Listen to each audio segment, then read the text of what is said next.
Tribuneros. Algo que ya es típico dentro del lore de la Liga MX es ver al Guadalajara batallando por clasificar, perdiendo partidos importantes o sufriendo para contratar jugadores decentes. Sin embargo, hasta hace relativamente pocos años vivía lo que fue su época más ganadora en las últimas décadas, lo cual hace preguntarnos, ¿por qué Chivas está como está? Inauguramos esta saga de videos hablando de equipos que actualmente pasan por mal momento, pero que hasta hace no mucho eran protagonistas de la liga. Y qué mejor manera de comenzar que con uno de los más populares de México, que hoy por hoy está en una de sus horas más bajas. Analizaremos torneo a torneo, desde el fin de la última etapa exitosa del club, rememorando sus resultados, fichajes, técnicos y decisiones trascendentales que llevaron a que esté en el lugar en que se encuentra futbolísticamente hablando. No alarguemos más la introducción y comencemos. Todos estaremos de acuerdo en que la última etapa dorada del Guadalajara fue la comandada por Matías Almeida. Con el argentino al mando y de la mano de jugadores fundamentales como Rodolfo Cota, Alan Pulido, Orbelín Pineda y Rodolfo Pizarro, Chivas fue campeón de Liga, Copa y Conca Champions en casi 3 años que duró la gestión de Almeida. La directiva rojiblanca de ese entonces, encabezada por José Luis Higuera, tuvo una serie de desacuerdos con el Pelado y algunos jugadores del plantel por un tema de bonos no cumplidos. En lugar de cumplir su palabra, la directiva optó por ponerle fin a esta etapa y echar primero al técnico argentino y después a varios jugadores base del plantel, pensando en que se podría prescindir así como así de los pilares del equipo. Así comenzó una espiral descendente que nos lleva hasta donde estamos, pero vamos de a poco. Para tomar el lugar de Almeida, Chivas se fijó en José Saturnino Cardoso, que, si bien había tenido una etapa medio estable en Toluca, antes del Guadalajara venía de procesos en equipos de perfil bajo, como Veracruz, Chiapas y Puebla, por lo que causó dudas en la afición desde un inicio. Con él llegaron refuerzos como Ángel Sepúlveda, José Carlos Van Rankin y Raúl Gudiño, pero lo que más pesó fueron las bajas, pues se fueron piezas fundamentales como Rodolfo Pizarro, Carlos Salcedo, Osvaldo Alanís y el portero Rodolfo Cota. Como era de esperarse, Chivas resintió esto, quedando en el lugar 11 de la tabla, sumando apenas 20 puntos. En Copa MX fueron eliminados en octavos de final por Pumas. Pero el reto mayor en este semestre era su participación en el Mundial de Clubes de 2018. Ahí Chivas hizo la peor actuación de un equipo mexicano en este tipo de certámenes, perdiendo primero con el Kashima Antlers japonés y después en penales con el Esperanza de Túnez. Una participación en un mundial de clubes es una oportunidad única para cualquier equipo del mundo, por lo cual no se entiende la decisión de jugársela con un plantel mermado y un técnico sin capacidad para un torneo de este calibre. Después del ridículo internacional, Amauri, Higuera y compañía respaldaron a Cardoso como técnico, y para el primer semestre de 2019 hicieron un mercado de fichajes más agresivo. Llegaron jugadores como Alexis Vega, Irán Mier y Jesús Molina, pero las bajas sensibles continuaron con Orbelín Pineda, Edwin Hernández y Carlos Salcido saliendo de la institución. La actuación en el Clausura 2019 terminó siendo peor que en el anterior torneo, pues acabaron en el lugar 14, siendo eliminados en cuartos de final de Copa, ahora por el América, quien les recetó 2 derrotas en menos de una semana, lo cual también derivó en el despido de Cardoso como DT en la jornada 12 de aquel torneo. Cardoso como técnico le aportó poco y nada al Guadalajara. Si bien para mí en aquel entonces no era un mal técnico, también me quedaba claro que no estaba a la altura del reto, y los resultados lo comprobaron. Tan desastroso fue su paso que luego de Chivas ya no volvió a dirigir en el fútbol mexicano. Para suplir al paraguayo llegó de bombero Tomás Boy, quien poco pudo hacer en los 4 partidos restantes de ese torneo. Para planificar el segundo semestre del año, apostaron por la continuidad de Boy en el banquillo, pero hubo cambios importantes a nivel directivo, pues se anunció que José Luis Higuera saldría de la institución. Si bien Higuera fue uno de los artífices en la construcción del equipo de Almeida, también fue quien deshizo todo y su salida de Chivas no fue buena, quedando en conflicto con Amaury y con gran parte de la afición. No me saludes tú, no me saludes. Es más, no te me vuelvas a acercar nunca más. Para esta apertura 2019 llegaron como refuerzos Osvaldo Alanís, quien regresó después de un errado paso por el fútbol español, Antonio El Pollo Briseño y uno de los fichajes más polémicos en la historia de Chivas, Oribe Peralta. El Cepillo venía de varias temporadas en el América, donde fue referente y campeón, pero ya con 35 años y un nivel a la baja, era una apuesta donde había mucho que perder. Como bajas, la más sensible fue la de Jair Pereira, quitando una pieza más de la columna vertebral del Chivas campeón. Poco que destacar de la era Tomás Boy en Chivas. 5 partidos ganados, 2 empatados, 9 perdidos. Lo más memorable que hizo fue pelearse con Guiñac en un partido ante Tigres y fue cesado en la jornada 11 de aquel torneo, luego de ser goleado por el Pachuca en casa. Tomás Boy tuvo una larga trayectoria como DT, pero llegar a un equipo sin pies ni cabeza, sumado a su estilo de juego y formas, hicieron que no perdurara en Guadalajara. El elegido como sustituto fue Luis Fernando Tena, a quien siempre se le recuerda como el técnico que ganó el oro en el torneo olímpico de fútbol en 2012, pero que venía de varios pasos intrascendentes en León y Querétaro. El flaco debutó de la peor manera posible, siendo goleado 4-1 por el América, y posteriormente sufriría para avanzar en la fase de grupos de la Copa MX. El equipo ya no pudo levantar en el torneo regular para terminar en 10º lugar, y otra vez sin clasificar a liguilla. Poco antes de terminar este certamen, se anunció la incorporación de Ricardo Peláez como director deportivo. Peláez llegaba bajo la premisa de un nuevo proyecto, y apostó por la continuidad de Tena en el banquillo. Con él llegaron varios jugadores que ilusionaron a la afición. Uriel Antuna, Chicote Calderón, Jesús Angulo, Alexis Peña, Jesús Madueña y el regreso del Gallito Vázquez arribaron para engrosar un plantel que ahora sí parecía competitivo. En el apartado de bajas destacaron Alejandro Mayorga, Alan Cervantes, Gael Sandoval y el que más pesó, el goleador Alan Pulido, quien partió rumbo a la MLS. Chivas tuvo un arranque titubeante en ese torneo, pero fue levantando de a poco y terminó en 5º lugar de un torneo que tuvo que ser cancelado a causa de cierto acontecimiento de salud aquel año que ya todos sabemos, no sin antes tener una dolorosa eliminación en los octavos de final de la Copa ante Dorados. Con el reinicio de la actividad futbolística para el segundo semestre de 2020, se implementaron cambios importantes en el fútbol mexicano. Para el denominado Torneo Guardianes 2020 se anunció la abolición del descenso, la desaparición de la Copa MX y la inclusión del repechaje para clasificar a la liguilla, lo cual le facilitaba las cosas a un proyecto en ciernes como el de Chivas. En cuanto a fichajes, no hubo mucho movimiento, pocas altas y pocas salidas. La más notable fue la partida de Alejandro Zendejas a Necaxa, elemento que nunca supieron aprovechar y dejaron marchar libre sin imaginar que a la larga sería uno de sus verdugos más recurrentes. El equipo de Tena tuvo un pésimo inicio de torneo, consiguiendo solo un punto de 9, lo cual le sirvió de pretexto a Peláez para despedirlo.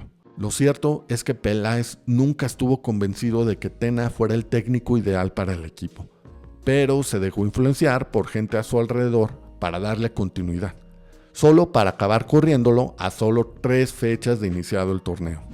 Para suplir al flaco, Peláez recurrió a una apuesta que él consideraba segura, Víctor Manuel Vucetich, entrenador de sobrada trayectoria en la Liga MX, pero cuyas mejores épocas parecían ya haber quedado atrás. Una característica que ya parecía requisito en Chivas. El Buce logró darle estabilidad al equipo y se terminó metiendo a liguilla mediante repechaje. Ahí sorprendió a todos eliminando al América en cuartos de final, para luego caer en semis contra el León, que a la postre sería campeón. Pareciera que quedarse en semis sería poca cosa para un equipo con la exigencia de Chivas, pero los triunfos eran escasos, y el eliminar al archirrival ayudó a crear un ambiente de confianza entre la afición y el equipo. En el plano extradeportivo, luego de la victoria ante Atlas, ocurrió un episodio de indisciplina de esos con los que Chivas tiene que lidiar de forma recurrente. pues un grupo de jugadores organizó una fiesta en plena época de contingencia, lo cual desató un escándalo mediático y hasta derivó en un problema legal de Dieter Villalpando, quien fue dado de baja incluso antes de terminar el torneo. Empezaba el 2021 y con él un nuevo torneo y una nueva oportunidad de seguir consolidándose para Chivas. Con todo y que al Guadalajara le urgía un 9, el mercado de fichajes no se movió mucho, siendo la alta del Chino Huerta lo más destacado en incorporaciones, mientras que en las bajas estuvieron Alexis Peña, Gallito Vázquez y la Chofis López. Es decir, que 3 jugadores que llegaron con Peláez un año atrás, hoy ya estaban fuera.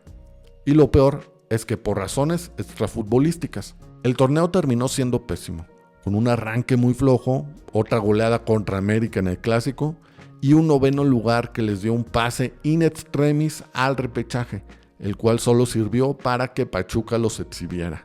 A estas alturas ya había un ambiente tenso ante los resultados frustrantes. El equipo parecía estancado y corto de elementos ante el reto de ser protagonista. Aún así, el director deportivo creyó firmemente en la capacidad de Buse y lo confirmó como DT de cara a la apertura 2021, donde, en cuestión de fichajes, increíblemente otra vez no hubo contrataciones, más allá de los jugadores que regresaron de sus préstamos, pero sí se sufrió la baja de José Juan Macías, quien se fue a préstamo al Getafe, dejando aún más despoblada la posición del 9. La era Vucetich terminó en la jornada 9 de aquel torneo, luego de conseguir solo 3 triunfos con un equipo que no pesaba de local cuando había un claro divorcio con la afición. De todos los técnicos que hemos nombrado, Vucetich fue el que más partidos dirigió, pero si su era se alargó tanto fue más por lo que hizo en aquel primer torneo donde eliminaron al América que porque el equipo jugara bien. Lo cierto es que otra vez escogieron entrenador a las prisas y otra vez el resultado fue el mismo. Para terminar el torneo optaron por darle la oportunidad a un viejo conocido, Marcelo Michele Año, joven directivo de Chivas que ya había sido interino algunas veces y a quien ya le hemos dedicado algunos videos aquí en Tribuneros. El ajedrecista Leaño llegó con el discurso ilusionante que le caracteriza para acabar en un mediocre 10º sitio, alcanzando otra vez el boleto a repechaje, donde esta vez fueron eliminados por Puebla en penales. Otra dolorosa eliminación que, a decir verdad, ya no sorprendió a nadie. Para planificar el clausura 2022, Peláez no estaba convencido de dejar a Leaño como DT. Sin embargo, otra vez se dejó convencer y lo dejó a cargo de la dirección técnica, pese a que como equipo Chivas no había experimentado una mejoría notable. En los fichajes, Peláez planeaba una negociación muy significativa. Uriel Antuna era de los jugadores más desequilibrantes de Chivas, pero la directiva, la misma que pagó casi $10 millones por él 2 años antes, ya estaba harta de sus indisciplinas y actitudes, por lo cual buscaron un intercambio. Primero buscaron a Sebastián Córdoba del América, y cuando uno de los intercambios más polémicos en la historia de la liga estaba por cerrarse, algo tumbó la negociación. Se dice que el propio Córdoba no quiso ir al rebaño, por lo que Chivas acudió al plan B, Roberto El Piojo Alvarado, quien había sido pieza importante en el campeonato de Cruz Azul un año atrás, fue el elegido por Peláez a cambio de que Antuna llegara a la máquina. Esto, más las bajas de Toño Rodríguez, Ronaldo Cisneros y Oribe Peralta, quien por fin se retiró, definieron la plantilla chiva de cara al primer semestre de 2022. Como era de esperarse, la revolución técnica de Michele Año resultó ser puro humo y terminó con la paciencia de la directiva en la jornada 13, cuando sería despedido y siendo reemplazado de manera interina, o al menos eso parecía, por Ricardo Cadena. Cadena venía de dirigir al Tapatío, por lo que conocía muy bien a la mayor parte del plantel. En su llegada se enfocó en tener un equipo ordenado, el cual fue sacando resultados de a poco. Gracias a una buena racha de resultados, Cadena dejó a Chivas en 6º lugar, lo cual le dio ventaja de localía en el repechaje, donde pasó sin problemas sobre Pumas. Pero ya en los cuartos de final vendría una dolorosa eliminación ante el Atlas, que a la postre terminaría siendo campeón de este torneo. Esto fue particularmente doloroso, pues Chivas veía cómo el rival de la ciudad lograba su 2º título consecutivo, mientras ellos seguían atorados en un bache del cual parecía no podían superar. Para la apertura 2022, Chivas se reforzó con la llegada de Alan Mozo, Fernando González y el polémico fichaje de Santiago Ormeño, cuya llegada sirvió para que muchos cuestionaran la política de solo mexicanos bajo la que se había manejado siempre Chivas. En cuanto a las bajas, se fueron Raúl Gudiño y César El Chino Huerta, otro de esos jugadores que Chivas no supo aprovechar y terminaron explotando en otro club. El torneo fue más de lo mismo, lugar 9 de la tabla, sin lograr ganar ningún clásico y siendo eliminados otra vez por Puebla en repechaje. Luego de otro papelón, Amaury Vergara anunció otra reestructuración, quitando del puesto tanto a Ricardo Peláez como a Cadena, que si bien en un inicio supo darle forma y orden táctico a su equipo, lo cierto es que se caracterizó por ser un equipo de rachas. Así como podía hilar 5 partidos sin perder, podía enracharse con otros 5 sin ganar, independientemente de su forma de juego, que tampoco era muy vistosa. En cuanto a Peláez, su llegada causó mucha expectativa, dado sus antecedentes en América y Cruz Azul. Se le abrió la cartera para que negociara a los jugadores indicados para el equipo, pero al final casi ninguno se consolidó. Además, cometió el pecado de dejarse influenciar por personal de la cúpula chiva, en decisiones que terminaron siendo malas. Definitivamente podemos calificar su estancia como decepcionante. Para encabezar el nuevo proyecto desde la dirección deportiva, Amaury apostó por alguien externo al fútbol mexicano, el español Fernando Hierro, quien hizo dudar a muchos de su capacidad en el puesto dada su poca experiencia y desconocimiento del fútbol mexicano. Las dudas se acrecentaron cuando Hierro eligió al director técnico, Veliko Paunović, entrenador serbio reconocido por ganar el Mundial Sub-20 con la selección de su país, pero que a nivel de clubes no había logrado nada. Hay que reconocer que Amaury le dio mucha autonomía a Hierro, y gracias a esto fue que comenzó a vislumbrarse un proyecto más sólido que los anteriores intentos recientes, desde la elección del DT como la de los refuerzos, en donde apostaron por Víctor Guzmán y Daniel Ríos, tratando de resolver los problemas ofensivos que el equipo venía acarreando desde hacía varios torneos. Para depurar al equipo se fueron elementos como Jesús Molina, Ángel Saldívar, Santiago Ormeño y Jesús Angulo. Este último, un caso más de un jugador que creyeron ya no destacaría y terminaría figurando en otro equipo. La campaña resultó ser inesperadamente buena. Terminaron en tercer lugar general, logrando acceder a la liguilla directa por primera vez desde que se instauró el actual formato. Paunović logró rápidamente darle una cohesión al equipo y pudo hacer que sus jugadores entendieran su estilo de juego, el cual mayormente era atractivo y efectivo. Quizás la única mancha fue el Clásico Nacional, donde una vez más América los goleó en casa, pero pudieron desquitarse rápido, pues en las semifinales se volvieron a encontrar y ahí Chivas avanzó en una memorable serie. La final resultó ser uno de los episodios más amargos en la historia reciente del rebaño. Con el partido de vuelta en casa, una clara ventaja al medio tiempo y todo listo para alzar el campeonato, al equipo y cuerpo técnico les pesó la inexperiencia en finales. Y Tigres, un equipo de época, le sacó el partido dando la remontada y coronándose en Guadalajara, traumático por donde se le vea. El mal trago no iba a ser causa para que el proyecto de Hierro se truncara.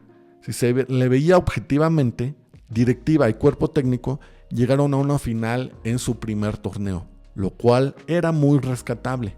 Así que para apuntalar el equipo, hicieron los fichajes de Eric Gutiérrez, Oscar Wally y Ricardo Marín, además de la promoción de jóvenes emergentes como Jesús Brígido y Yael Padilla. Chivas tuvo un arranque muy prometedor. Lograron 3 victorias en las primeras 3 jornadas, pero luego la liga pausó el campeonato para que todos los equipos disputaran la naciente Leagues Cup. Dicho torneo terminó afectando notablemente a Chivas, no solo por perder sus únicos 2 encuentros del certamen, sino porque después el equipo perdió el rumbo también en la liga. Entre lesiones, errores y bajas de juego, sin olvidar otra goleada de parte del América en el Clásico, Chivas terminó en 5º puesto, lo cual lo emparejaba con Pumas en los cuartos de final. Ahí, un Chivas que parecía perdido y desmotivado, terminó perdiendo la serie, siendo goleados en el partido de vuelta y dejando una muy mala imagen.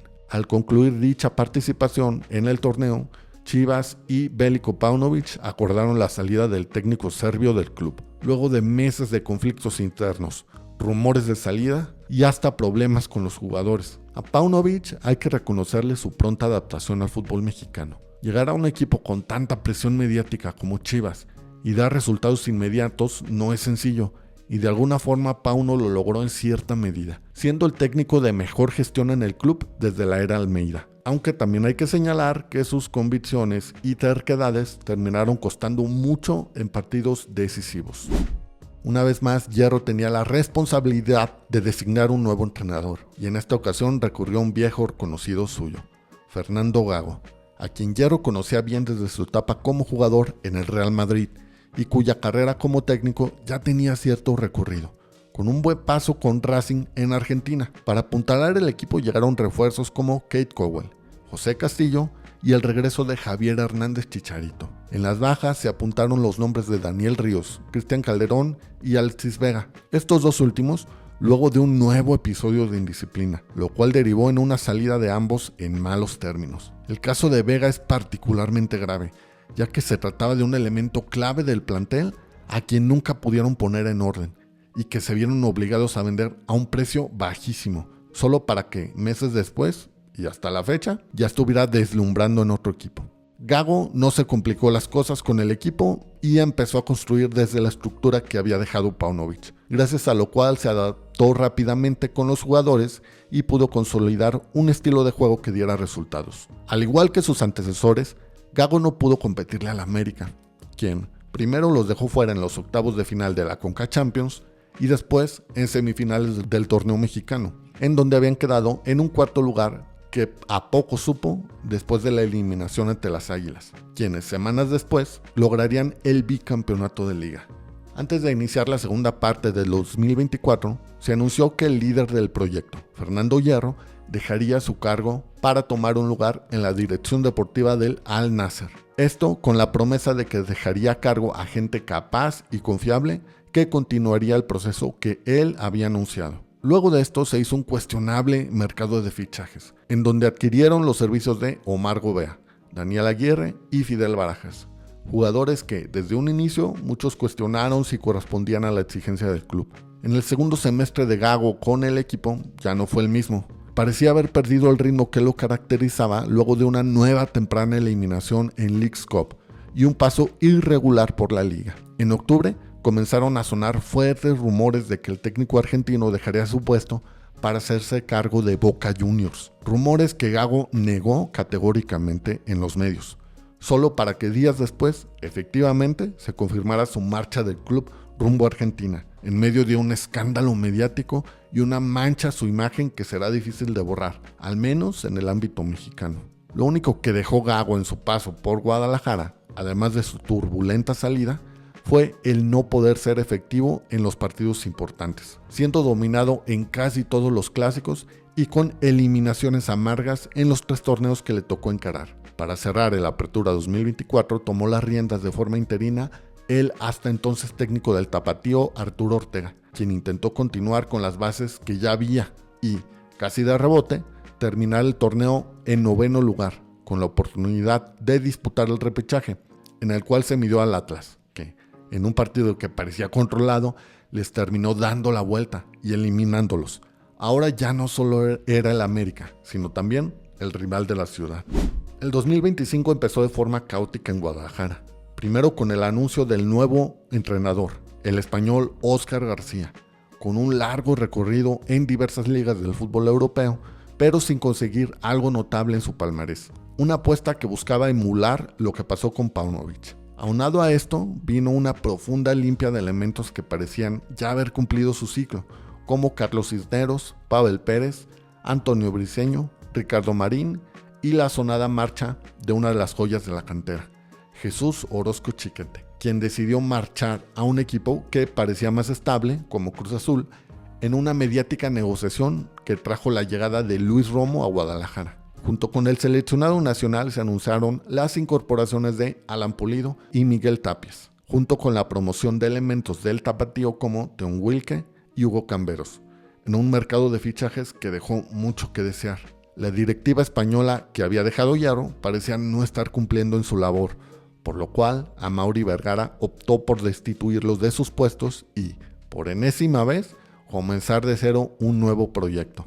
Con ellos se fue también el entrenador español, quien en los pocos partidos que dirigió no mostró un desarrollo, sino más bien un retroceso en el modo de juego del equipo. Esto nos trae hasta donde estamos actualmente, con un Guadalajara dirigido por Gerardo Espinoza, quien llegó de bombero y no pudo evitar una nueva eliminación ante América en Conca Champions, con goleada incluida, y cuyas aspiraciones parecen apuntar más al Clausura 2025, pues el equipo vaga sin rumbo por la parte media-baja de la tabla y sus únicas aspiraciones actuales parecen apuntar a la repesca. ¿Quién iba a pensar que eso de desarmar proyectos justo a la mitad de un torneo iba a repercutir tan mal en el equipo, no, Amaury? Y bueno, eso ha sido todo en esta breve cronología de la debacle del Guadalajara. Cuéntanos, ¿a ti cuáles te parecen las peores decisiones tomadas en este lapso? ¿Qué debe hacer Chivas de aquí en adelante para intentar mejorar? Compártenos tu opinión en la caja de comentarios. También te invitamos a suscribirte y dejar tu like para seguir viendo más contenido como este. Gracias por vernos. Bye.